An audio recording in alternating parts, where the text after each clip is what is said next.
ఎన్ని అక్రమాలు చేసినా ఈ ఎన్నికల్లో ఖచ్చితంగా బీఆర్ఎస్ గెలవటం ఖాయం అనేటువంటి ఒక ధీమాని ఆ పార్టీ వ్యక్తం చేస్తోంది. కొద్దిసేపటి క్రితం కేటీఆర్ ఒక ట్వీట్ చేశారు. ఈ ఎన్నికలకు సంబంధించి గత నెల రోజులుగా జూబ్లీహిల్స్ ఉప ఎన్నికల్లో బీఆర్ఎస్ అభ్యర్థి మాగంటి సునీతా గోపీనాథ్ గెలుపు కోసం శక్తి వంచన లేకుండా పనిచేసిన పార్టీ నేతలు కార్యకర్తలకి పేరు పేరున కృతజ్ఞతలు. అధికార పార్టీ ఎన్ని దౌర్జన్యాలకు పాల్పడినా భయభ్రాంతులకు గురి చేసినా బయటకు వచ్చి ఓటు వేసిన ప్రతి ఒక్కరికి ధన్యవాదాలు. అంటే చాలా కాన్ఫిడెంట్గా ఉన్నారు కేటీఆర్. ఎట్టి పరిస్థితుల్లో మేము గెలవబోతున్నామని చెప్పి అందుకోసమే కార్యకర్తలకి ఎవరైతే గడిచిన నెల 2 నెలలుగా పనిచేసినటువంటి కార్యకర్తలు ఉన్నారో వాళ్ళందరికీ పేరు పేరున కృతజ్ఞతలు తెలియజేస్తున్నామని చెప్తున్నారు.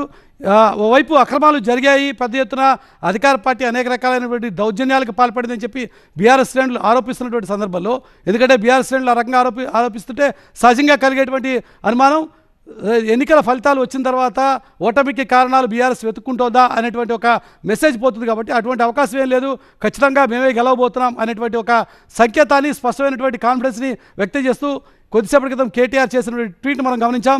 గెలవబోతున్నాం, శక్తి వంచన లేకుండా పనిచేసినటువంటి కార్యకర్తలకి అందరికీ కూడా నాయకులకి ధన్యవాదాలు చెప్పి కేటీఆర్ చాలా క్లియర్గా చెప్తున్నారు. ఆ పార్టీకి ఉన్నటువంటి కాన్ఫిడెన్స్